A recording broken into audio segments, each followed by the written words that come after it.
Like he said, I'm Brandon Hirth, for those of you guys who don't know me, and looking out I see some familiar faces, but a lot of new ones. This is kind of, can I be honest too, like this is a little awkward if I'm going to get off my notes. It's kind of a weird way to meet people where like, hey, you guys go sit over there, I'm going to stand up here and give like a 40-minute soliloquy for you to get to know me. Is that even right? Soliloquy? I don't think it's fully right. Is it? Kind of? Sort of a little bit right there. All right, well, I kind of wanted to just use that word. It seems very fun, very easy, very welcoming. Soliloquy flows off the tongue. But anyhow, I am associate pastor at Crossroads Bible Church. I don't use a pulpit, which you can probably tell already as I've ignored it and walked in front of it.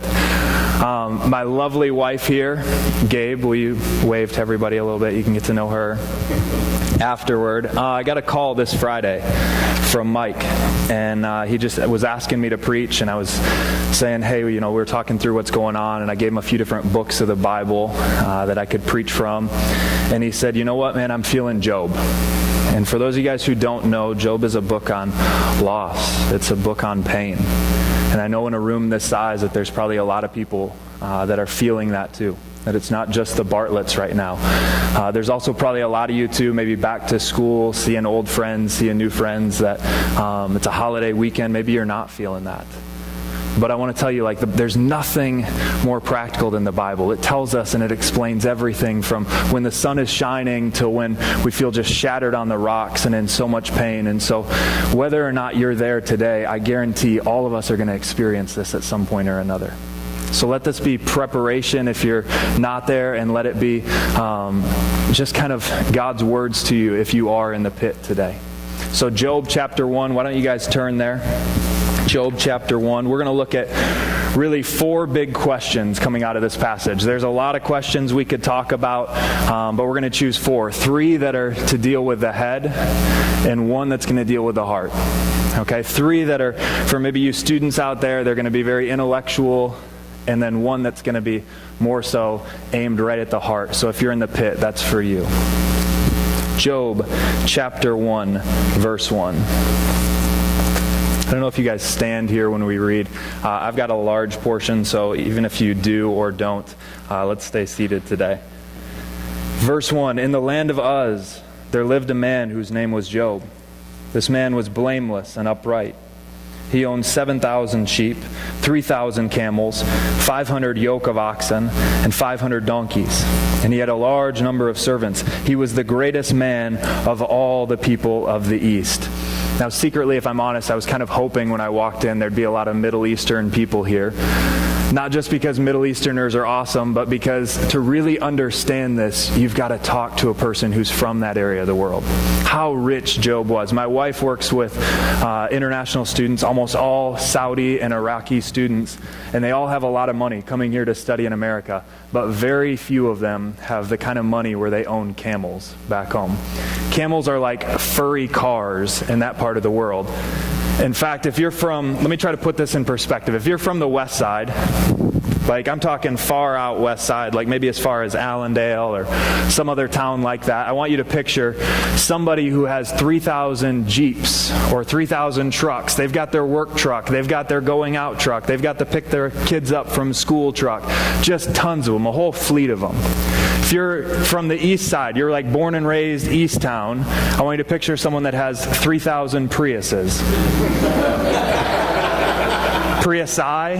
How do you say that? I don't even know. Anyways, Job's rich. He's got a lot of money, a ton of money. And I hope up until this point, well, hang on one second. Verse 4, before I go into that, verse 4, his sons used to hold feasts in their homes on their birthdays, and they would invite their 3 sisters to eat and drink with them. It's very kind. Not many brothers do that. When a period of feasting had run its course, Job would make arrangements for them to be purified. Early in the morning, he'd sacrifice a burnt offering for each of them, thinking, perhaps my children have sinned and cursed God in their hearts. This was Job's regular custom. This is like a perfect little family. I mean, look at Job and his care for his sons and daughters. He loves them so much that just in case they might have sinned, he's sacrificing for them. And I wonder, even just on a real practical note, how many of us pray for our relatives and our friends like that? How many of us are so concerned about their purity and their salvation that we're bringing them before God? And I hope up until this point you've really enjoyed this perfect picture, because it gets real dark for Job, starting right here. Verse 6. One day the angels came to present themselves before the Lord, and Satan also came with them. The Lord said to Satan, "Where have you come from?" Satan answered the Lord, "From roaming throughout the earth, going back and forth on it." This fits really nicely with 1 Peter's description of Satan being like a roaring lion, just seeking someone to devour. Verse 8, then the Lord said to Satan, "Have you considered my servant Job? There's no one on earth like him. He's blameless and upright, a man who fears God and shuns evil." Note why Job gets picked. He gets picked because he's righteous. He gets picked because he's good. How many of us want that honor, though, as far as what happens to him? Verse 9. "Does Job fear God for nothing?" Satan replied. "Have you not put a hedge around him and his household and everything that he has? You've blessed the work of his hands so that the flocks and herds are spread throughout the lands. But now, stretch out your hand, strike everything he has, and he'll surely curse you to your face." What's Satan doing here? I've heard it said this way. Satan is basically accusing Job of being a mercenary, a worshiper for hire. He only worships you, God, because you give him stuff. He lifts up his hands and he praises you, but that's like his job, because then he gets more blessing coming back. Verse 12, the Lord said to Satan, "Very well then, everything he has is in your power, but on the man himself do not lay a finger." Then Satan went out from the presence of the Lord. Notice who's in charge here. Even Satan gets his orders from God.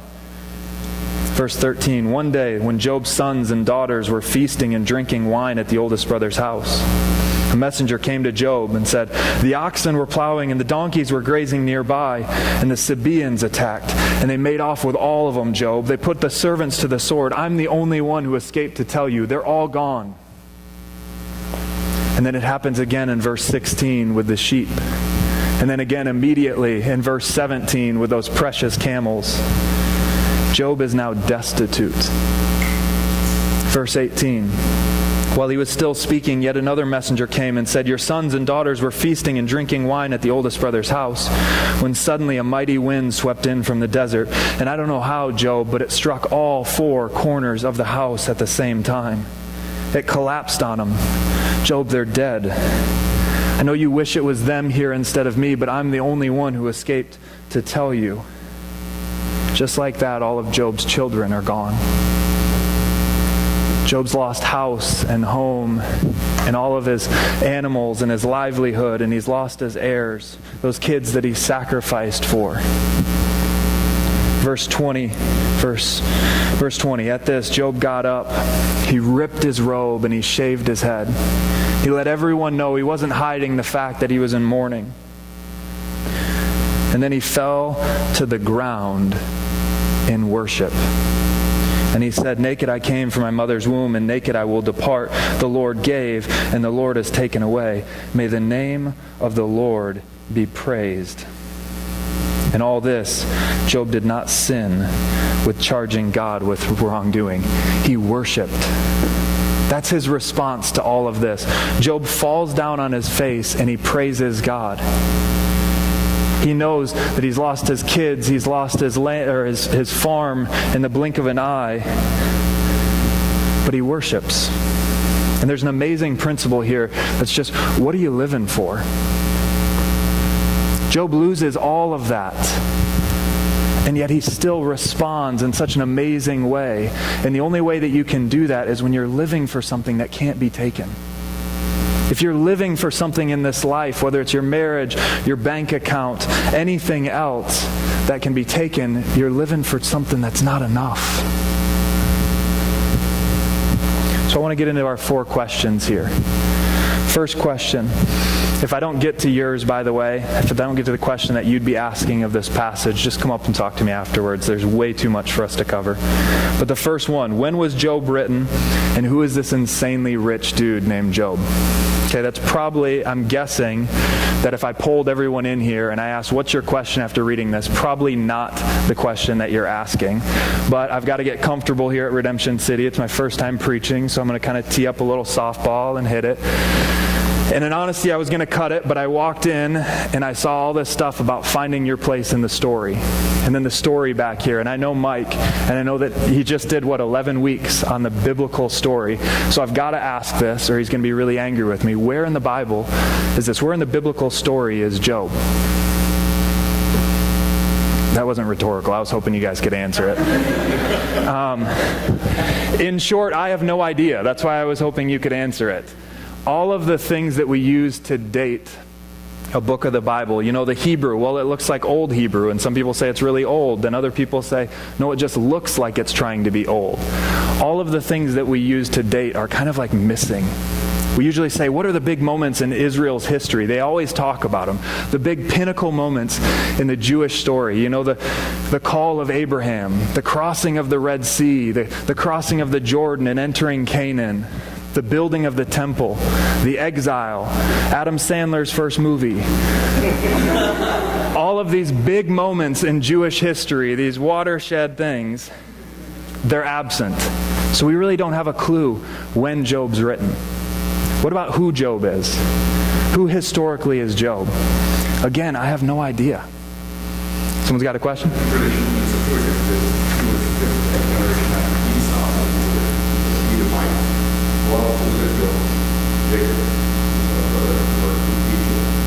There is that tradition. There's actually quite a few. If you do research, there's I think there's 5 big things that people debate over as far as how it's dated and all those things.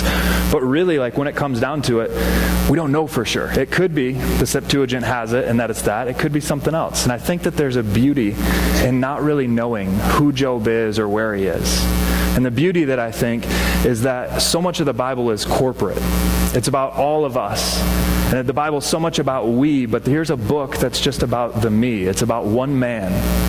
And when we look at him, we look at his life, we see little things. We see in verse 1 that he's righteous. We see in verse 3 that he's rich. We see in the second half of verse 3 that he's, successful. If you guys go over to chapter 29, verse 7 and following, I think it talks about how he's so respected that he walks into a room and everyone just kind of gets quiet. There's a hush that falls over everybody. This is what we know about this guy. And so when I look out in this room, the cool thing by not knowing historically who he is, I think he could be any one of us. The best form of any one of us, really. But we read this and it's about one man and his pain. So, that's who Job is, or doesn't really know who Job is, and that's a little bit about when potentially it was. So if that one was kind of the softball to make me comfortable and maybe not the question anyone was asking, let's get a little harder here, okay? If that was a softball, let's do if you're throwing a piece of gravel with a chopstick, really hard here, okay? Really fast, really difficult to hit. Question number 2, why does God allow evil and suffering? Why does God allow evil and suffering in this world? This really is the question of Job. In a large extent, it's the question of our world too. Why does God allow evil and suffering? I'd actually guess that this question has caused more people to walk away from God than almost any other. If there's so much evil in the world, so much pain, so much suffering, does it disprove that there's a God? And some people answer this and they blame Satan immediately. Look at verse 9. Does Job fear God for nothing? Satan replied. If you skip to verse 11, but now stretch out your hand and strike everything he has, and he will surely curse you to your face. The Lord said to Satan, very well, everything he has is in your power, Satan. But on the man himself you must not lay a finger. Then Satan went out from the presence of the Lord. See, it's him. He's to blame. He's the reason for evil. It's not really God's fault. But if you've ever wrestled with this question of why is there evil in the world, and I have, you know that seems like a cop-out. If Satan is the soldier doing the killing on the battlefield, then God is the general that allows the mission. If Satan's the one who does the actual killing on the battlefield, God is allowing him to do it. So why? Does this bother you? It bothers me sometimes. So today I want to say if you have a God that doesn't make you uncomfortable sometimes, if you have a God that never really challenges your thoughts, I'm not so sure it's really the God of the Bible. I'm not so really sure it's God at all. It could be just a manufacturing of this sweet old all-love God who who does that, and he is love. But there's also parts of the Bible that we have to wrestle with, and the fact that there's evil and suffering and pain in this world is part of it. So today, let me answer that from a head perspective, and then we'll come around to the heart, okay? If you're in the pit today, I want to give you permission to kind of check out for a little bit. The head questions are going to do very little for someone who's actually hurting right now, and we'll get to that. But there are some skeptics in here too, I'm sure, in a room this size. So I want to deal with the skeptic and then the sufferer. I want to work as a seminarian and then try to put on my counselor hat and do that too. So I've heard the argument that evil disproves God hundreds of times. Seriously, hundreds of times. I went to Grand Valley, I heard it dozens of times, Philosophy 101, just in the dorms and all those different places. I went to seminary, I read whole books on this topic. I hear it all the time. This summer I had a student come up to me in the youth group and just say, does the Holocaust disprove God? How could God allow that to happen? How would you answer that, student? This is where I fear that the church has failed. The church doesn't ever talk about these questions. And maybe you do here at Redemption City. I'm pretty sure that you probably do. You've got theology on tap and you guys discuss things like this. But at a lot of churches, they never talk about the questions. And there are really good critiques against Christianity and against the Christian God. I think there are better answers. I know there are better answers, but what happens is historically the church hasn't talked about the questions, and so people get to school or they get to some other place and they hear these good critiques and they think there must not be an answer because we're not talking about it. I never heard about this in Sunday school. And so let me just say, this question of does evil disprove God has actually been completely abandoned in intellectual circles, but yet it's thrown out in all kinds of college classrooms and that as if it's fact. And because we never talk about it or give the answers, students walk away from God. So how would you respond to this? Let me give you one answer. This is Alvin Plantinga, okay? It's a really sharp dude. He's got a book. It's called God, Freedom, and Evil. I'm a pastor. Some of you guys are students, so we're bargain shoppers, right? And so let me give you a little tip. Go to Erdman's bookstore, and you can get your copy for like $3. They're like 80% off. So there's your tip for the day. It's a great, small, short read. It's a little heavy. It's a little heady. Let's talk about part of it. But I want to give you guys warning. This is heavy stuff. And in the same way you don't run 2 miles without stretching a little bit first, we're going to do some mental stretching. You guys ready? Yeah, we need this stretching. Wow. All right. So I'm going to put a math question. Some of you I just lost with the word math. I'm going to put a math equation on the screen up there. I want you to holler out when you get the answer, okay? You don't have to beat everybody, just beat your neighbor here. You guys ready? Let me move a little bit to the side. Don't want anyone claiming that they couldn't see, you know? All right, first question. 288, I heard it. You guys, I don't know who was first though. I was too far away. I see a little hand. Was that like claiming it just a little? Okay. You can be bold. All right, shout it out. Here we go. Next one.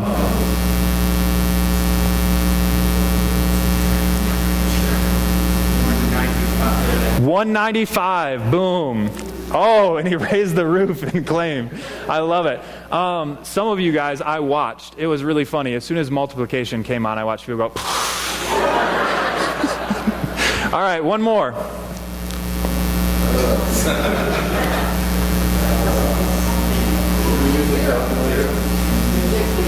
$60. Who said it? Boom. If you got an answer other than 60, it's because you forgot PEMDAS. Parentheses, exponents, multiplication, division. You guys remember this?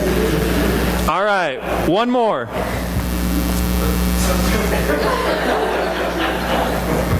Okay, I'm just kidding. You guys don't have to figure that one out. Are we stretched? Someone's like, man, I was just getting it. Like I was carrying the 2 and you took it down. Are you guys ready to go? Or more tired? Do you guys like no, I just spent all of my mental capacity on those questions. All right, this is the argument against God from evil. Why don't you put up the first one? An all-good God would not want evil to exist. Thus, an all-knowing, all-powerful God would eradicate evil and suffering. It's saying that if God's all good, and He knows that we're suffering, He's going to want what's best for us. So He would, because He's all-powerful, He's going to take care of evil. Go ahead and put up the second one. Evil and suffering still exist in this world. There's no one who can deny the fact that we all still suffer, that there's still immense, immense evil and pain in this world. So, number 3, thus an all-knowing, all-good, all-powerful God cannot and does not exist. And just like that, the God of the Bible has been disproven, or so they would say. How would you guys refute this? I hear this question all the time. How would you respond to it? What it's basically saying is that an all-knowing God, a God who knows everything, would know that we're suffering. And if he doesn't take care of it, then he's either not all-powerful, he can't do it, or he's not all good. And so what you're left with is a God that's either ignorant, he doesn't know that there's evil, impotent, he can't do anything about it, or indifferent, he doesn't care. And the God of the Bible is none of these things. Do you have a problem with any of this? It seems to make sense logically. Seems fair. If you're like me, I've got a huge problem with the first one. Anytime that you presume to know how God would respond or how he would act or what he would have to do, and you can put him in a box, you better be real careful. You better be really sure that you know exactly what he would do and how he would do it. And that's what Plantinga picks up on. And basically he asks the question, given our finite and our limited minds, do you think it's possible, just possible, that God might have a reason for suffering and evil that we don't know about? Or that we can't comprehend? He goes on, he kind of mocks the atheist or the person who was claiming this, and he says, if I can't see a reason why God would allow suffering, then he must not have any. And it gets even worse. Because how does this start? Look at number 1. It starts with an all-knowing, an omniscient God. A God who knows everything from the beginning to the end. And if he is all-knowing, is it possible, again, that he could think of something, that he might have reasons that we can't comprehend, that our 120, 140, I don't care, 180 IQ hasn't thought up yet? Anytime you have a God that you're as smart as or smarter than, you don't have a God at all. So, let's look a little bit here about how God answers Job, too. God kind of steps into this same thing. Job asks the same question. God, are you unjust? He kind of demands, God, I want my day in court with you. You're unjust for letting me suffer. I want to bring my case. You're in the wrong on this. And now what God could have said, and what Christians a lot of times offer, is that there's more good than bad here. He could have looked at Job and said, Job, I know this is rough. This is chapter 38, by the way. We're not going to read it all. But he could have said, Job, I know this is bad. I know this is really hard. But I want you to know that millions of people are going to hear about your story. They're going to be comforted as a result. People are going to get tattoos of your words here in this thing on themselves. Job, people are going to be preaching at Redemption City thousands of years later on your life. There's far more good than bad here. And it turns into this kind of moral weighing. But God doesn't go there. In fact, Christianity has a lot better answer than that. We'll get to that later. But where does God go? He basically hits on this all-knowing piece. He says, Job, all right, I'll answer your question when you can answer mine. Job, where were you when I took the foundations of the earth and I laid the earth and I rested it on it? Job, where were you when I put the sea in place and I said, keep coming, keep coming, keep coming, keep coming, stop. You can't come any farther. Job, where were you when I put the constellations in the sky and I taught the stars how to shine? And he goes on. It's an amazing chapter. And he goes on and he goes on until eventually Job's just kind of like, enough. What he's saying is, Job, I'm a whole lot smarter than you. I see the picture in a way that you don't see, dude. You're talking about stuff that you don't understand, bro. And by the way, you guys get it. It took me a while in marriage to figure out that when a sentence ends with the word bro, I'm in trouble. Like, you left your clothes out, bro. I know. She's shaking her head. She knows it. And it doesn't say it in your Bibles, but I'm pretty sure in the Hebrew, it definitely says, Job, I'm a lot bigger than you are, bro. Just because we don't see the reasons doesn't mean God doesn't see them. Just because we don't know what's going on doesn't mean that he's in the dark. If you have a God that is big enough that you can be angry with him for not eradicating evil, then you also have a God who's big enough that you have to concede he might have reasons that I don't know. So why, if that's evil in general, why does Job, this is question number 3, why does Job specifically have to study? Why him? Why is he going through this? Let me simplify this down as much as I possibly can, just for time. Job suffers because of sin. We live in a broken world marred by the fall. The Bible begins and it ends with no evil, with no pain, with no suffering, and no sin. The spot in the middle, the pain and the suffering of this world, that's on us. We rebelled. God's creation was perfect. We screwed it up. Now, I want to be really careful here, though, and I don't want you guys to mishear me, so I want to stop right here. You choose to sin, you choose to suffer is absolutely true. That's what my pastor says all the time. Choose to sin, you choose to suffer. For instance, if I'm leaving here pretty hungry today, and I turn out my pockets, I've got a microphone, but I don't have any cash on me. So I decide to give in to my kleptomaniac ways. I pull up behind, I don't really have kleptomaniac ways. Let me take that back. I choose to pull up to Grand Rapids Bagel. Mike introduced me to it this week. It's delicious. I pull up to the back and I break in and I steal all of their bagel goodness. Okay? What's going to happen? You choose to sin, you choose to suffer. I'm risking getting caught. I'm risking going to jail. I'm risking a supersized gut from 50,000 calories of water-boiled goodness. But you choose to sin, you choose to suffer. But the problem is, we don't always suffer because of direct sin. I have a relative who passed away. And when they were in the hospital dying of this terminal disease, a church came to visit. And you think, oh, that's really nice. This church visited my relative, and one of the things that they said was, the reason that you're sick is because of sin. And you know what? Actually, it proves you're not a Christian, because if you were really a Christian, there's no way you could have cancer. Guys, my relative did not pass away because of a lack of personal holiness or a lack of faith. My relative passed away because we live in a world that's been marred by the fall. So let me say it this way. We suffer always because of sin with a capital S. We suffer sometimes because of a sin with a lowercase s. Let me say that again. I know it's confusing. It's got a semicolon in it. We suffer always because of sin, capital S. We suffer sometimes because of sin, lowercase s. What that means is sometimes we suffer because of our sin. But sometimes we suffer just because we're in a world that's fallen. A world that has humanity in it, that constantly choose their own way. And the reason I think suffering bothers us so much is we have a pride problem. Or if you're like me, we just feel entitled. As if somehow we deserve blessing, or at a minimum, a lack of suffering and pain in our life because, well, we're Christians, or because we're good and we live a moral life. Let me be clear about this. We all deserve hell.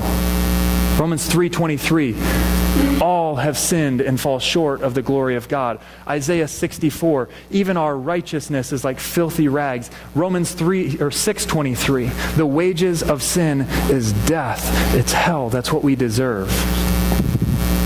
I remember this fiery young preacher. His name was Derek Tages. He was youth pastor at Crossroads, and he ended up passing away in a house fire. But I remember one of his last sermons. It was so powerful. And he said, the question shouldn't be, how can I suffer? Or how come I'm going through this pain? The real question we should say is, how can a God who knows every thought I've ever had, everything that's in my heart, every mistake I've ever made, allow me to even keep breathing? That's the real question. This life is not about us, it's about God. This world is not about us, it's about God. So I guess the question is, if this world is all about God, how come I spend so much of my life just orienting myself around eradicating all discomfort, all pain, all difficulty in my life? Are you living for Christ or are you living for comfort? Now that's the head questions, okay? And if you're suffering, if you're in the pit right now, I'm sorry, that doesn't do you any good to talk about sin with a capital S versus sin with a lowercase s, or planting as arguments. It really doesn't do much. And the reason is because the question that a person asks when they're in suffering and the answer that we need is very different. Remember when I was in Chicago, I was working in a youth group, and there was a kid who was asking all kinds of big theological questions. And I remember being a young seminarian, and I stepped in the first question, and I was like, oh, I nailed it. I just answered it so well, like so clearly. And I looked at his face, and he could not give a rip. Like, just didn't care. He just went right to the next question. And it struck me as so odd, so I just sat back. And he asked theological question after theological question. People gave great answers. Same thing, he didn't care. So I started to ask him heart questions, and he broke. And the tears just started flowing. And this guy had a dad who was absent, who claimed to be a Christian, but lived the furthest thing from it. And you have to ask the question that's under the question sometimes. So what is the question that a sufferer asks? Oftentimes it comes out of the mouth just as why. But there's something deeper than that. Just like that kid, there's a question that's underneath it that's deeper. And the question usually is something like this: God, who are you to allow this in my life? What's your character? Can I really trust God? Are you who you say you are? Do you even care about me?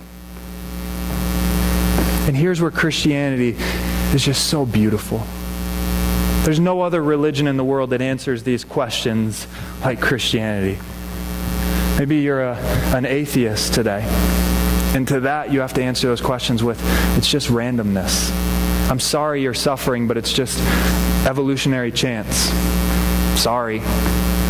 Maybe you're a polytheist. You believe in many different gods, and you say something like, well, it's two different gods or three different gods, and they're fighting and they're punishing each other by coming after you. Sorry. Maybe you're a Muslim, and you say, well, it's Allah's will. And you have to stop there. What happens is you're left with either petty gods that quibble and fight like men, or you're left with a distant God who's sovereign but detached, or you're left with pure chaos. But here's the beauty of the Christian God. Here's the beauty of the God who, when you say, God, do you even care? Can I trust you? Look at what's going on. We just have to look at Job. What happens in Job? Job is a righteous man who's chosen because of his righteousness to suffer. And through that suffering, evil, Satan is defeated in his arguments. Sounds really familiar. It points us to the ultimate righteous sufferer. You ask God, do you even care? And he says, I came down. When you were in the pit and humanity was suffering, I came down and I was willing to suffer. I was willing to experience loss and betrayal and pain for you, so that the pain that you would experience on this earth would be temporary, that this time wouldn't be forever, that you could be with me. That's why we can read out verses like 2 Corinthians 4, where it says, for our light and momentary troubles are achieving for us an eternal glory that far outweighs them all. Yes, they're troubles, but they're momentary because Christ came down. Because the ultimate Job was willing to suffer for us. And when he says, do you trust me? Or he says, when you say, can I trust you? He says, look at me. I'm not asking you to go through anything I didn't go through. I came down and I suffered so that you could be with me for all eternity. And when you say, can I really trust you? He says, look I came down and I did this, but I'm coming back. And because I've already come and defeated Satan on the cross, you know that I'm coming back. And Revelation 21 and 22 says, then I saw a new heaven and a new earth, for the first heaven and the first earth had passed away, and the sea, abyss, sin, it was no more. And I saw New Jerusalem coming down out of the heavens like a bride adorned for her husband. And a loud voice said, the dwelling place of God is with man, and he will dwell with them, and they will be his people. He's going to live with us, and he's going to wipe away every tear from every eye. There'll be no more pain. There'll be no more sorrow. There'll be no more death. That's what's coming. That's what gets us through, is the fact that we have a God who loves us enough that he can empathize with our suffering and our pain, and he did it so that we wouldn't experience the ultimate pain of the wrath of God. And he's coming back, and he's going to wipe away every tear from every eye, and he's going to be with us, and there'll be no more pain, there'll be no more suffering, there'll be no more death, there'll be no more sea. And if you're here today, let me just close with this and say, if you're here today and you're not in the pit, Let me ask you right now, what are you doing? What's going to get you through when it does come? What are you living for? If it's your marriage, I've seen good marriages end way too soon. If it's your bank account, we're just finished a recession. Do we need a Great Depression to reveal that it can be gone in an instant? What are you living for that's going to get you through those hard times? Because if it's anything less than the God who is willing to do that for you, it's not enough. Let's pray. God, I'm just humbled to be able to even utter your name. Who is man that you're mindful of us, and yet you came down and you lived as one of us, and you suffered and you died so that ultimately we'd be spared from the greatest suffering there is, separation from you. God, help that just to explode in our hearts. Help that to comfort us when we're down and when we're weak. And help that to motivate us when we're strong too. We love you and we need you. In Jesus' precious and holy and mighty and saving name. Amen.